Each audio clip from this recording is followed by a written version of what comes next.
മഹാനഗരമായ മമ്മൂക്ക, ബഹുമാനപ്പെട്ട മന്ത്രി, ബഹുമാനപ്പെട്ട മേയർ,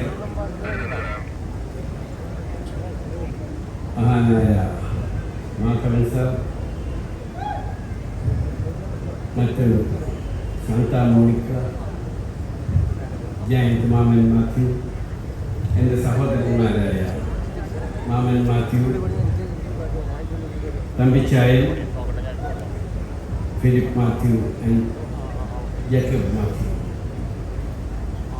ഞാൻ മനോരമ കുടുംബവുമായി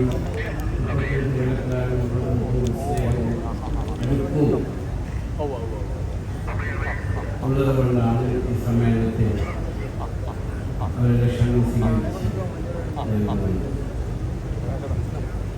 ഒരു കാര്യം, തലമുറകളായി കേരളത്തിൻ്റെ അങ്ങോളമിങ്ങോളുള്ള സ്ഥലങ്ങളിൽ ഓരോ ജില്ലകളിലും മലയാള മനോരമ പ്രസിദ്ധമാണ്.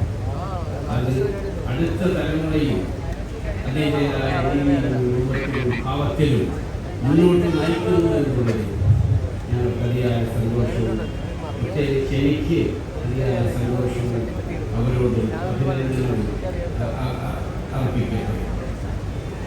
മാധ്യമരംഗത്ത് അതുല്യമായ സ്ഥാനങ്ങൾ മലയാള മനോരമയുടെ അഭിമുഖത്തിൽ നടത്തുന്നു. ഏറ്റവും വലിയ കലാ സാഹിത്യ സാംസ്കാരിക ഉത്സവം ഓർത്തൂസ് 2025 ഉദ്ഘാടനത്തിലാണ് നമ്മളെല്ലാവരും എൻ്റെ സുഹൃത്തും സഹോദരന്മാരായ മമ്മൂക്ക ആരോഗ്യത്തോടുകൂടി തിരിച്ചെത്തിയെന്നുള്ളതിൽ നമുക്ക് വളരെ സന്തോഷവും സർവശക്തമായ ലോകസിഷ്ടാവായ ദൈവത്തോട് നന്ദിയും പ്രകടിപ്പിക്കുന്നു. കാരണം ഞാൻ ഒന്നിക്കൊന്നരാളും ഡെയിലി അദ്ദേഹത്തെ വിളിക്കാറും സംസാരിക്കാറും പ്രാർത്ഥനയിൽ ഉൾപ്പെടുത്താറുണ്ട്. പക്ഷേ ഇപ്പോൾ ഞാൻ അദ്ദേഹത്തോട് പറഞ്ഞു, we are getting younger and അവർ next generation are getting older. ആ സ്ഥിതിയിലാണ് ഇപ്പോൾ മമ്മൂക്ക. ഞാൻ സംസാരിക്കുന്ന ലോകത്തെമ്പാടുമുള്ള തിങ്കേഴ്സ്, റൈറ്റേഴ്സ്, കലാകാരന്മാർ, അവരെല്ലാവരെയും ഇവിടെ ഒരുമിച്ച് ഓർത്തിണക്കി കൊണ്ടുവരിക എന്നത് വലിയൊരു ടാസ്ക്കാണ്.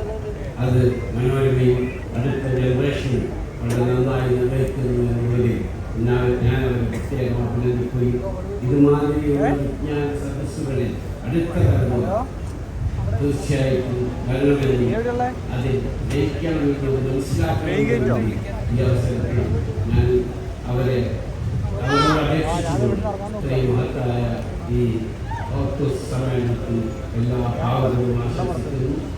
നിങ്ങൾ പുതിയ പുതിയ സംരംഭങ്ങൾ എല്ലാവരും കൊണ്ടുവരണം എന്നുകൂടി അപേക്ഷിച്ചുകൊണ്ട് ഞാൻ പ്രത്യേകമായി നേരെ ഞാൻ അഭിനന്ദിക്കുവാൻ ആയതുകൊണ്ട് ക്ഷമിക്കണമെന്ന് പറയുന്നത് ഞാൻ അവസാനിപ്പിക്കട്ടെ.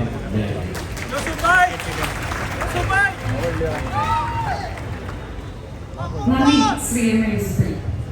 കൊച്ചിക്ക് പി രാജീവ് വ്യവസായ മന്ത്രി മാത്രമല്ല, നിയമമന്ത്രി മാത്രമല്ല, സാഹിത്യാസ്വാദകനും സിനിമാ പ്രേമിയുമായ കൊച്ചിയുടെ സ്വന്തം മന്ത്രിയാണ്. ശ്രീ പി രാജീവിനെ ആശംസ